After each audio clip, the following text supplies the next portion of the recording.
What's up, guys? The NFL postseason is where legends are made. On a more negative note, however, the NFL postseason is also where scapegoats are born and where choke jobs go down in infamy. You see at least a couple of NFL playoff choke jobs every year, but these ones stand out as the worst in history. So let's dive right into it. First, we have a few dishonorable mentions. Billy Cundiff, 2011 AFC Championship game. Lee Evans dropped a game-winning touchdown pass in the waning seconds of the Baltimore Ravens New England Patriots AFC title game. 2 plays later, with just 14 seconds remaining in regulation, Billy Cundiff missed a game-tying 32-yard field goal way left. Quarter on field goals, 32 yards to tie it. And the kick, look out, it's no good. The Pats won the game, but lost Super Bowl 46 to the Giants. Seattle Seahawks in Super Bowl 49. They were half a yard away from becoming back-to-back Super Bowl champions. Russell Wilson made a rare mistake and threw an interception into the waiting arms of Malcolm Butler. To 5.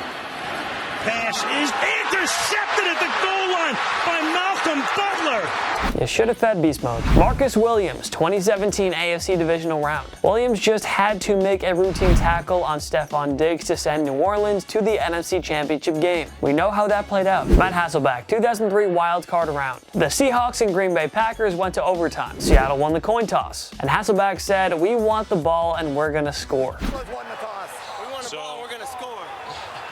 He wound up throwing a pick six to Al Harris. That is a big yikes. You've been awarded 1 yike, my good sir. His passes did lead to a score. The pass is picked off. The Packers advance. Now to the real list. Number 12, Atlanta Falcons in 2012 NFC Championship game. For the second time in 3 years, Matt Ryan and the Falcons held the top seed in the NFC after narrowly escaping Russell Wilson and the Seahawks in the divisional round. Atlanta played host to the San Francisco 49ers in the NFC Championship game. Atlanta built a 17-0 lead at home early in the second quarter, putting Colin Kaepernick and the 49ers season in major jeopardy. The 49ers rallied in the second quarter and trailed by 10 points at halftime. And then, in typical Falcons fashion, the collapse began. Automatically not having Michael Turner would mix of efficiency, doesn't it? How they massage the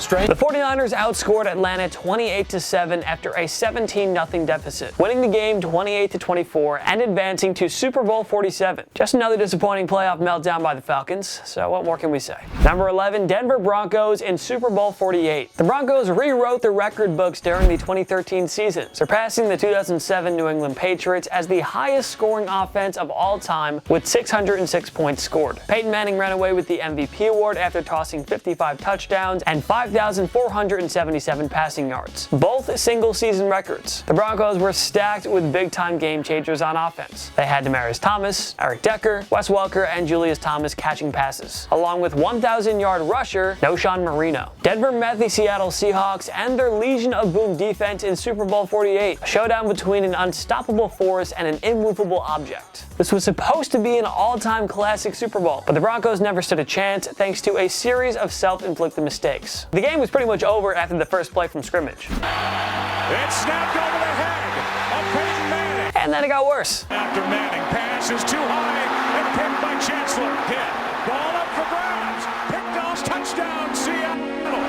The highest scoring offense of all time put up a lowly 8 points on the grandest stage. The Seahawks ran away with a 43-8 victory, easily clinching their first Super Bowl in franchise history. Number 10, New York Giants in 2002 NFC Wild Card Round. The Giants and 49ers renewed their epic 80s and 90s rivalry here in the 2002 NFC Wild Card Round. But this game was shaping up to be anything but classic. New York built up a whopping 38-14 lead with just over 4 minutes remaining in the third quarter.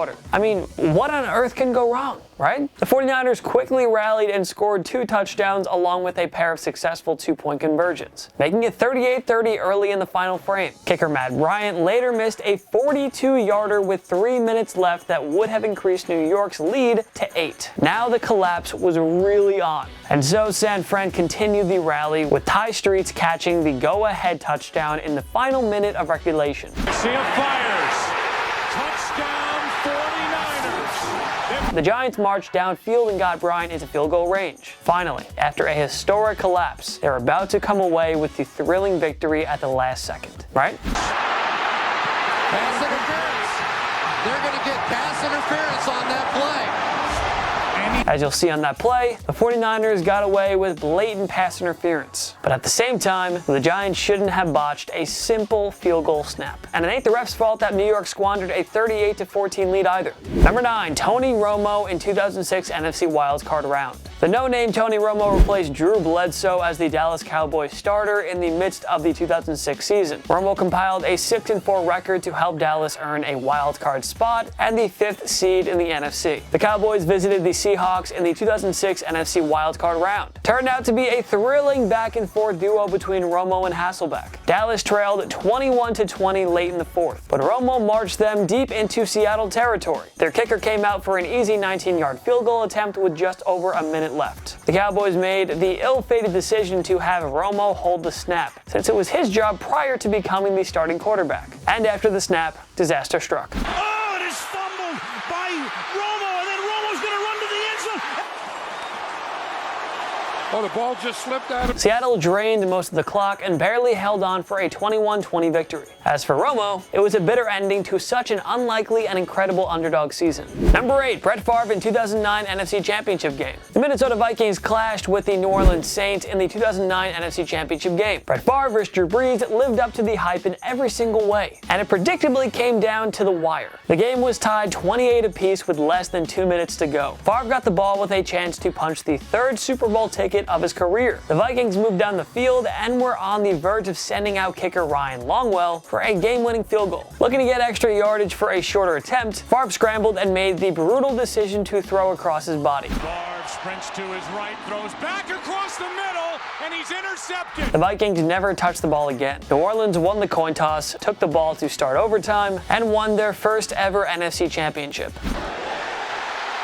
Sends the Saints to the Super Bowl. The Saints went on to defeat the Indianapolis Colts in Super Bowl 44, and Favre's Vikings never recovered from this loss. Number 7, Gary Anderson in 1998 NFC Championship game. The 98 Minnesota Vikings were one of the most dominant regular season teams of all time. Led by quarterback Randall Cunningham and the dynamic receiving duo of Randy Moss and Chris Carter, the Vikings scored 556 points, which was a single season record at the time. Minnesota went 15-1, and another one of the keys to their success was kicker Gary Anderson. He didn't miss a single field goal or extra point attempt all season long. At that point, the Vikings had to think that if a playoff game rode on Anderson's reliable leg, he'd come through. Minnesota led Atlanta 27-20 in the NFC Championship game with just over 2 minutes remaining. Anderson came out for a 39-yard field goal that would have iced the game and clinched Minnie a trip to the Super Bowl. The kick.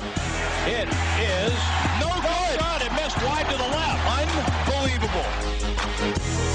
The Falcons went down the field and scored a game-tying touchdown. And in overtime, Atlanta's Morton Anderson sent his team to the Super Bowl. These 98 Vikings saw their dream season come to an end. They're widely considered to be the greatest team that never made the Super Bowl, all because that one missed kick. Now that's heartbreaking. Number 6, Green Bay Packers in 2014 NFC Championship game. MVP Aaron Rodgers brought his Packers to Seattle for the 2014 NFC Championship game. A-Rod versus the Legion of Boom. It had all the makings of the battle for the ages. But the game was actually dull for the bulk of 3 quarters. Rodgers struggled to move the ball against the Legion of Boom, but Green Bay built a 16-0 halftime lead thanks to a plethora of Seattle turnovers. Green Bay's defense held steady, and the visitors led 19-17 with 5 minutes left. Russell Wilson threw an interception to Morgan Burnett, which should have sealed the game. But despite having an open field ahead of him, Burnett made the brutal decision to go down. Seattle's defense forced a quick punt, and the comeback had begun. Here's Wilson keeping it from... Oh, but the Packers' choke job was far from done. Here's Lynch.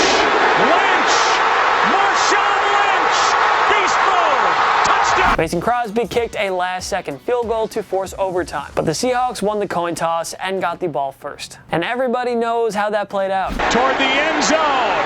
It is caught. Seattle's going to the Super Bowl. Just a brutal way for the Packers season to end. And hey, if the Seahawks didn't come back to win, then they wouldn't have had that gut-wrenching Super Bowl loss to New England. Number 5, BLAIR WALSH in 2015 NFC wildcard round. Oh, this one's a fun one, huh? The Minnesota Vikings are no strangers to playoff heartbreak, as you've all learned by now. Sure, the 1998 and 2009 NFC Championship games were bad losses, but their 2015 NFC wildcard showdown against the Seahawks trumps them all. Looking to dethrone the back-to-back NFC champions, Minnesota's defense held the Seattle offense at bay. The Vikings trailed 10-9 with less than 2 minutes to go, but Teddy Bridgewater put together a remarkable drive that set the stage for ultra-reliable kicker BLAIR Walsh to play hero. Walsh needed to make nothing more than an easy 27-yarder to essentially close out the game for Minnesota, but because this is the Vikings, disaster ensued. Spot down. Walsh's kick is up, and it is no good. He missed it.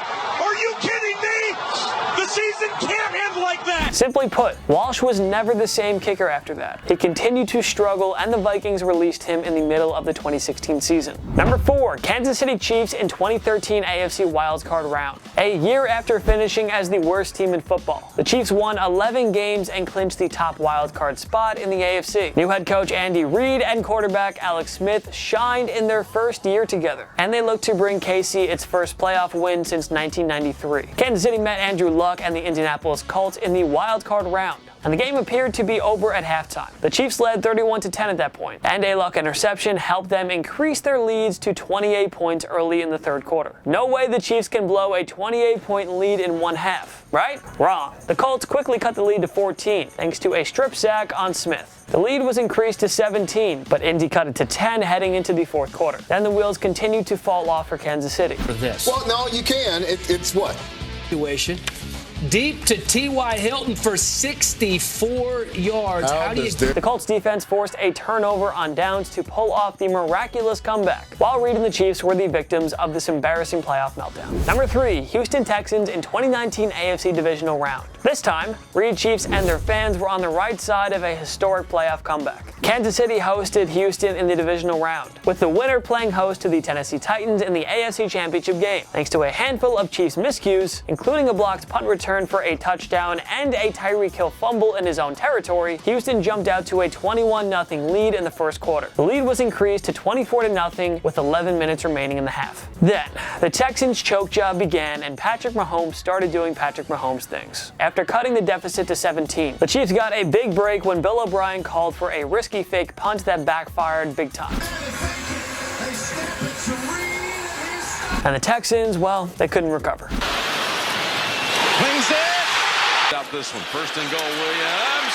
He's in. The Chiefs never took their foot off the gas pedal, and they cruised to a 51-31 victory. The Texans went up 24-0, then got outscored 51-7 the rest of the way. That, folks, is a choke job for the ages. Number 2, Houston Oilers in 1992 AFC wildcard round. The Oilers had the Bills on the ropes. Buffalo was forced to play this game without their Hall of Fame quarterback Jim Kelly, and it all came down to second stringer Frank Reich. But it was a nightmare start for the Bills, who trailed 28-3 at halftime. A Bubba McDowell pick six put the Oilers up 35-3 in the third quarter. Now the game was over, right? The Bills began to piece together one of the greatest comebacks in NFL history. The throw, rolls out, throws, down there is Reid at the 5, backs up, he looks, he throws, Reid, back to throw, he looks, he throws. Andre Reed's third touchdown of the game put the Bills up by a field goal with 3 minutes remaining. The Oilers made a field goal to force overtime, where the choke job was finally cemented.